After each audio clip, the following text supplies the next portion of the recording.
Dan yang menarik lagi nih waktu kemarin ketemu Komisi E. Jadi tuh kita datang diceramahin dulu. Iya, diceramahin dulu. Itu ya yang pakai narkoba coba ya.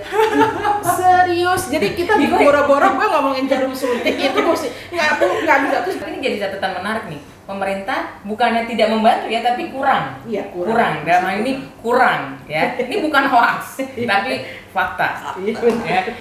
Mereka juga bisa berkarya loh, gitu. Mereka juga seperti manusia biasa dan ya layaknya orang-orang di luar sana lah. Semua orang punya masa lalu. Benar gak sih? Mbak Titi setuju gak sih? Semua orang punya masa lalu.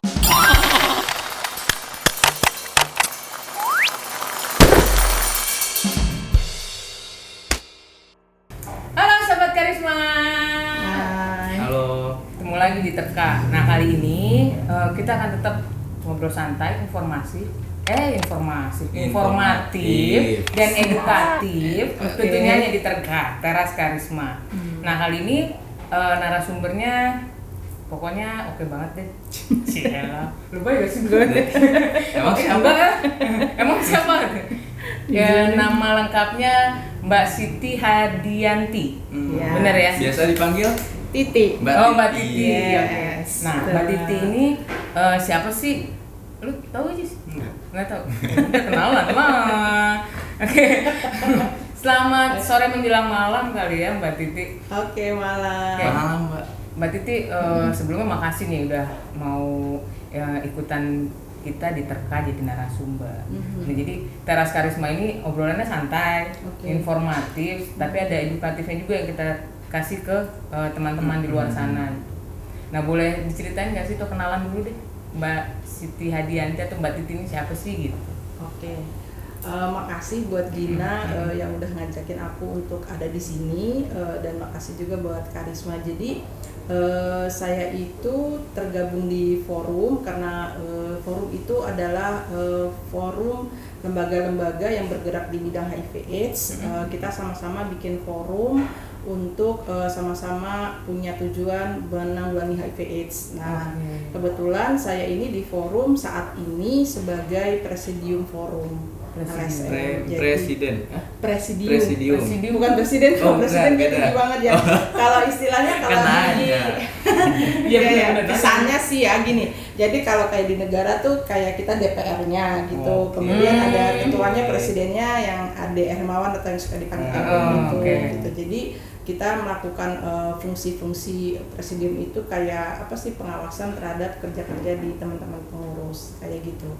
Itu sih untuk di saya sendiri. Tapi hari-hari saya di Yayasan Kusuma Buwana. Oh, YKB. Iya, YKB pasti pernah dengar kan? Pernah dengar. Di Tebet, yang di Tebet, di stasiun Tebet, dekat stasiun Tebet. Entar abis ini kita ngobrol. Oke. Nah, kalau forumnya itu sendiri waktu awal berdiri nih sejarahnya sampai akhirnya sekarang masih ada nih ya, masih bertahan. Nah, itu gimana sih Mbak? Dan tujuannya sendiri tuh apa? Ada forum itu? Jadi waktu itu berdirinya gini karena kan melihat kok teman-teman itu bergerak untuk kegiatan program HIV/AIDS-nya kok kayak sendiri-sendiri gitu. Tapi sebenarnya kita punya tujuan yang sama kan ternyata buat misalnya kalau di teman-teman yang harm reduction kan penanggulangan HIV/AIDS buat teman-teman pengguna narkoba gitu kan. Terus kemudian tapi ternyata konteksnya sama tentang bagaimana menurunkan angka HIV. Terus buat teman-teman yang menjangkau teman-teman pekerja seks dalam rangka menurunkan angka supaya mereka tidak tertular HIV, kan sebenarnya konteksnya sama gitu kan. Dan ternyata kerja-kerjanya kan bisa barengan gitu. Misalnya tentang alat untuk promosi kesehatan atau alat untuk pencegahannya, ternyata kondom itu nggak cuma dipakai sama teman pekerja seks, tapi kan digunain juga sama teman-teman pengguna narkoba gitu, atau digunain juga sama ibu-ibu rumah tangga, enggak? Nah jadi kan ternyata kita punya cita-cita yang sama ya. Yaudah deh kita bikin forum kayak gitu. Ini kalau nggak salah, kalau aku kurang tepat kasih tahu. Jadi ini kayak pengurangan dampak buruk. Yes, benar gitu. Ya? Ya benar. Oke.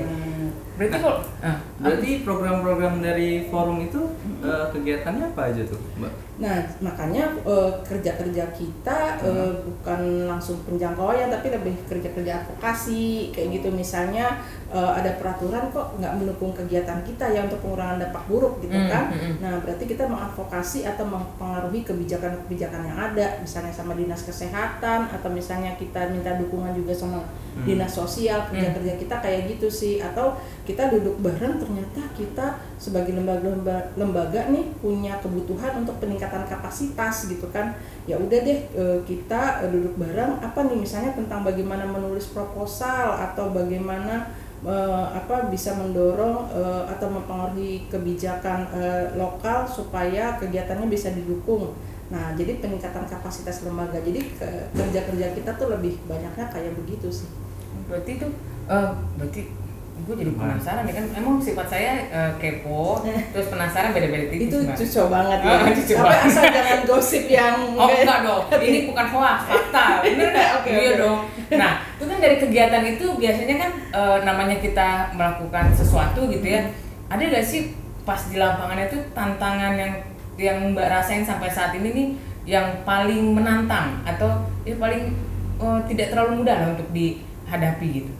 Nah, yang paling menarik kalau di program HIV itu adalah kebanyakan sekarang kan dukungan dari luar. Ada dari pemerintah sendiri, ada tapi kayak masih sebagian. Oh, jadi lebih didukung dari luar dari pemerintahan sendiri. Iya, gitu kayak gitu ya. Misalnya kayak program-program yang ada kan ya donor-donor asing gitu lah, yang sementara dari pemerintah ada tapi lebih cuman di layanan kesehatannya kan. Sementara upaya-upaya yang untuk terjun di masyarakatnya ya dukungannya saat ini masih kebanyakan sih aku ngerasanya dari luar ya kayak gitu. Nah, jadi aku melihatnya ini yang perlu ini yang perlu kita pengaruhi supaya pemerintah juga tetap mendukung kegiatan. Jadi tantangannya lebih ke sana. Karena menariknya gini, ketika kemarin aja untuk kita bisa ketemu wakil gubernur aja itu effortnya gede banget, mesti nunggu berjam-jam, terus dia nanya kegiatan apa. Dan yang menarik lagi nih waktu kemarin ketemu Komisi E, jadi tuh kita datang diceramahin dulu. Iya, diceramahin dulu. Itu ya yang pakai narkoba, coba ya. Serius. Jadi kita boro-boro gue ngomongin jarum suntik itu mesti nggak bisa terus gue karena memang sebenarnya kalau bahas HIV/AIDS tabu banget memang ya. Pemerintah aja masih begitu ya kan. Ini pengalaman dari teman-teman ya dulu. Jadi keluarganya belum tahu dia positif nih, teman-teman di luar ada keluarganya belum tahu. Dia mau ngasih tahu ke keluarganya.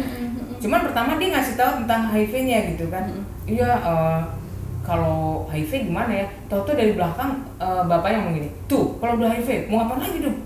Langsung begitu gitu. Nah, itu kan dari keluarga aja maksudnya itu satu tantangan. Makanya ini pemerintah juga apalagi gitu kan. Kan ruang lingkupnya lebih besar. Tapi sebenarnya kalau pemerintahan sendiri ngerti, paham gitu ya, bukan hal tabu buat mereka mendukung.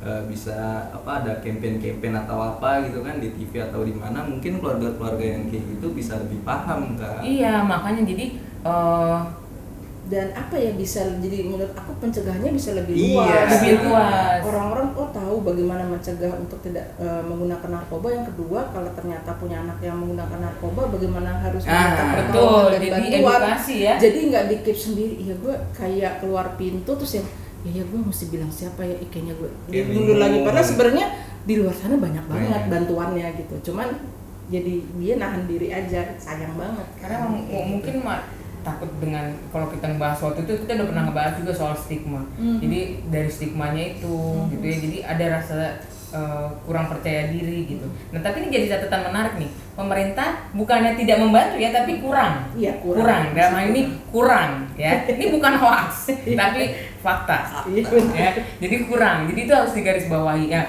Nah, dari pemerintah kurang memberikan dukungan, gitu, bukan yang ada ya, kurang memberikan dukungan. Nah, harapan sendiri dari seorang Mbak Titi nih dengan forum ini, terus kedepannya seperti apa?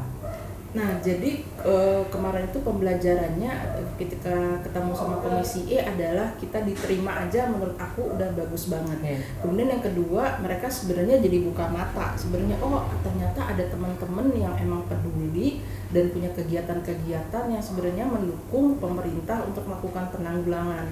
Karena dia kayak buka mata, oh ternyata program rehabilitasi cukup berjalan loh, karena mungkin di luar sana mereka informasinya nggak sampai sejauh itu. Betul. Karena diceritain itu sama teman saya Heru, kemudian ketemu juga sama komunitas waria gitu ya, dan oh ternyata dia juga bisa loh berguna buat masyarakat sekitar kayak gitu. Jadi yang dia kayak buka mata, oh kayak gitu ya, oh oke. Jadi harapannya sih setelah itu kita akan punya lebih dari cuman sekedar diterima, tapi juga didukung programnya. Sebenarnya aku sih kepengennya kayak gitu ya, jadi nggak cuma berhenti terima doang, tapi juga mendukung apa yang kita lakukan. Dan artinya ya kayak kemarin aja misalnya kayak tentang identitas gitu ya buat teman-teman transgender, itu ketika ada mulai wacana menurut aku bagus juga ya, karena mereka bukan mau untuk diakui secara, artinya gini, dia mendapatkan akses buat dia udah bagus banget. Jadi menurut aku itu sih yang paling penting adalah kita diterima dan kita bisa didukung programnya, dan ini buat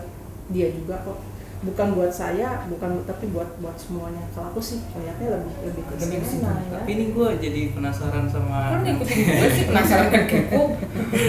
karena bicara advokasi nih ya kan, kebijakan pemerintah. Nah perkembangannya udah sampai mana nih Mbak? Yang dari zaman mungkin dari dulu gitu sampai sekarang, ada gak sih kebijakan pemerintah tuh yang sudah berubah gitu sampai sekarang gitu, yang akhirnya bisa mendukung?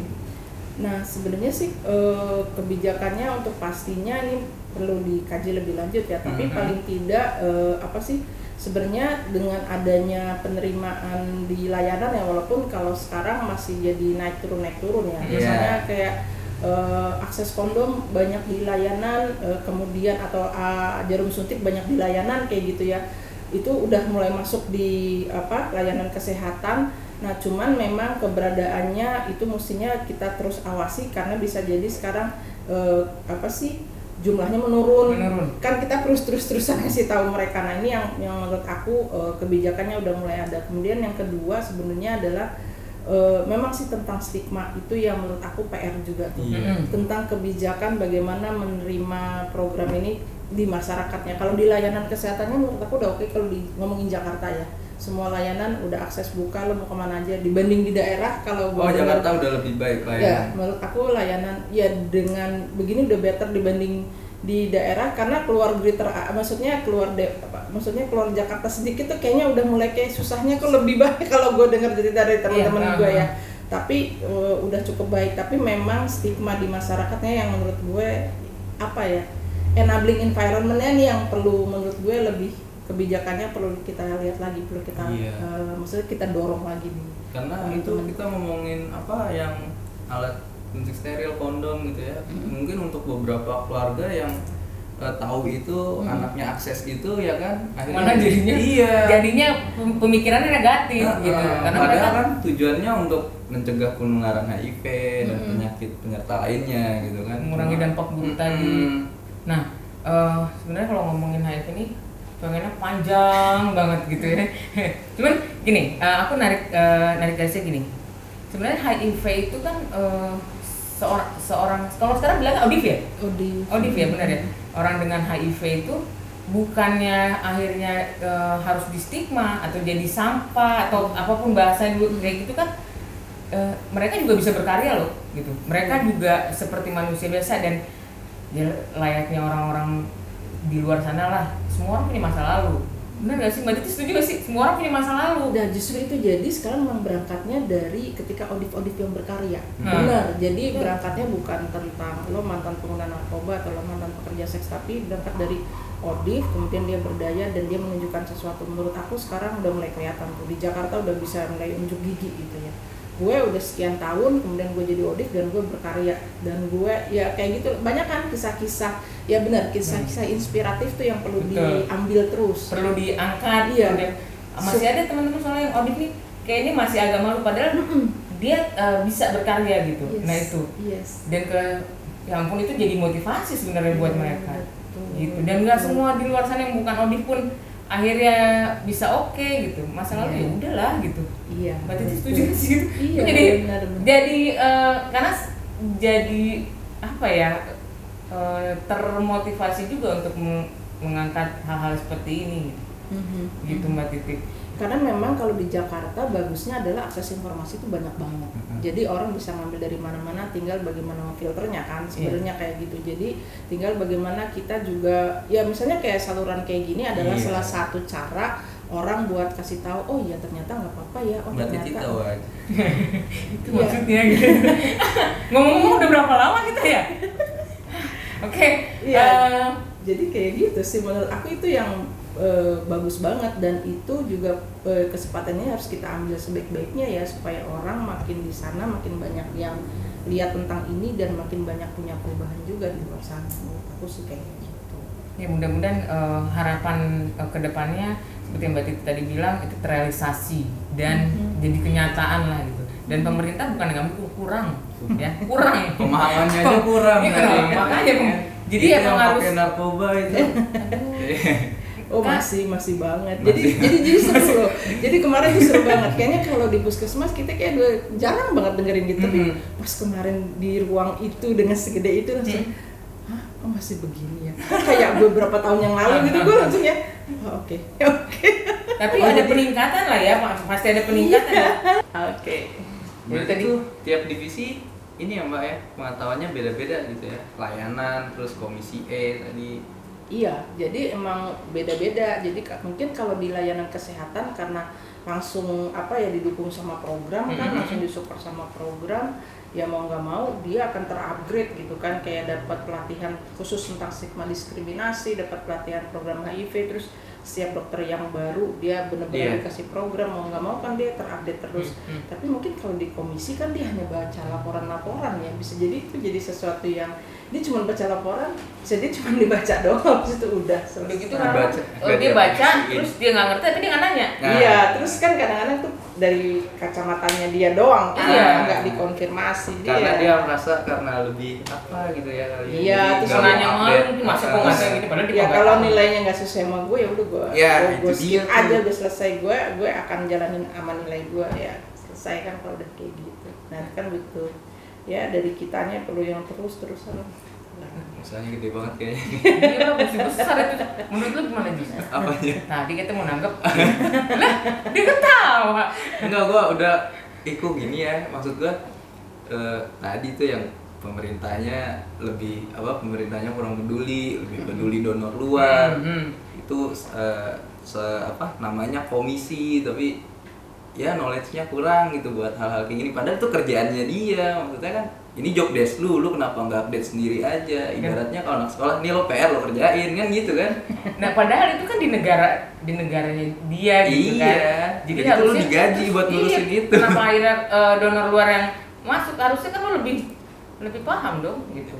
Lu harusnya lebih gue kemana sih? Lebih paham gimana dong ya? Gitu. Makanya gitu, jangan 2 menit katanya 2 menit. Oke. Jadi emang ini jadi PR banget ya Mbak ya. Jadi emang urusan stigma tuh kayak never ending gitu sih, mesti kita dorong terus. Ya apalagi kan ya itu 5 tahun sekali ganti orangnya, ya mau nggak mau dong ya. Gitu. Berarti emang kita mesti update terus, sounding terus, menyuarakan terus, no stigma. Yes. Ya, bener ya, no stigma. Jadi ya itulah ya yang harus kita perjuangkan, dan Mbak Titi perjuangannya kayak perjuangannya harus tetap semangat. Harus lebih keras lagi karena orang berapa tahun ke belakang knowledge-nya akhirnya kan harus ada bertahun-tahun dikejar. Denger stigma itu dari zaman gue SMP sampai SMA gitu. Gue dari zaman sebelum lahir kayaknya. Sampai sekarang belum kelar ya. Nah, nanti kalau memang teman-teman mau tahu lagi tentang forum ini atau tentang HIV itu sendiri, boleh hubungin kita atau mungkin forumnya bisa ada kontak personnya ya, Mbak? Ada. Kalau gue udah nanya nomor telepon gue lupa, tapi ada emailnya di forum peduli-aids@gmail.com. Forum peduli-aids@gmail.com. Keluarin di sini ya. Ya, jangan lupa dikeluarin. Dikeluarin. peduli-aids@gmail.com buat boleh nanya. Editor jangan lupa dikeluarin. Kan gue 2 kali tuh ngomongnya tuh. Karena pernah lupa, Mbak. Oh, ya. Jadi jangan lupa hubungin di bawah ini ada tulisannya. Cuma udah naik kita. Cuman ya saya juga manusia. Iya. Kalau begitu ngomongnya itu ya. Oke, Mbak Titi makasih banget. Obrolannya menarik. Cuma tadi sebenarnya pas awal agak Aduh, agak deg-degan juga saya. Cuma akhirnya ujungnya kentang banget ya. Iya. Cuma karena Berarti mau dong kalau misalnya ntar ada undangan selanjutnya Ya, untuk ngebahas ini. Boleh. Ya. Alhamdulillah. Berarti narasumber yang udah ada 100 lebih. Asik. Nanti sudah. diduluin lah Mbak Titi. Oke, berarti obrolan kita sampai sini aja. Jangan lupa di subscribe, like, and komen. Share-nya jangan lupa juga. Share-nya. Sama jangan lupa tadi no stigma dan diskriminasi, Mbak, ya. Betul banget. No stigma and diskriminasi. Karena itu PR-nya kita semua. No stigma and diskriminasi. Yes. Oke. Nah, buat kali ini gue nggak punya pantun. Iya. Habisan Habisan banget. Biasanya ada pantun-pantun atau ada sesuatu yang ya gitulah. Tapi kali ini kayak stuck. Oke, seperti biasa Mbak, kalau di terakhir nih kita harus berfoto. Oke. Berfoto Mbak Titi dengan muka apa ya? Gimana? Muka terjelek nih Mbak. Boleh ya Mbak ya? Besok-besok dia ngomong lagi. Oke, kita foto. 1, 2, 3. Oke. Mbak Titi makasih ya, maaf. Mbak, makasih ya.